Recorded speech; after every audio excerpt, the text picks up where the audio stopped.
মানুষ বাঁচতে দেয় না, আবার মরলে আফসোস করে। জীবিত থাকতে প্রশংসা উৎসাহ কেউ দেয় না, মারা যাওয়ার পরে সবাই লাইন ধরে শুধু প্রশংসাই করে। বুঝাতে পারছি আমি কথা? সেজন্য দুনিয়াতে যতদিন বাঁচবেন মাথায় রাখবেন, আপনি ছাড়া আপন আর কেউ নেই দুনিয়াতে। যদি আপন খুঁজতে চান, আপনি পাবেন একমাত্র নবী রহমাতুল্লিল আলামিন আর আপনার রব্বুল আলামিন। দুনিয়া আখেরাতে কাছের আপন প্রিয় বললেই এছাড়া আর কেউ নেই দুনিয়াতে। সব স্বার্থের খেলা, সময়ের চাহিদা, প্রয়োজন মাত্র। প্রিয়জন আর প্রয়োজনের মধ্যে আসমান জমিন পার্থক্য। প্রিয়জন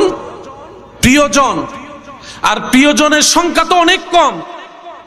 সে প্রিয়জন ওই যখন আজরাইল সামনে চলে আসবে, প্রিয়জন আর প্রিয়জন থাকবে না। হাসরের যখন সওয়াবের কথা চলে আসবে, প্রিয়জন আর প্রিয়জন থাকবে না। কারণ মানুষ সবাই দিন শেষে নিজেরটাই ভালো বোঝার চেষ্টা করে।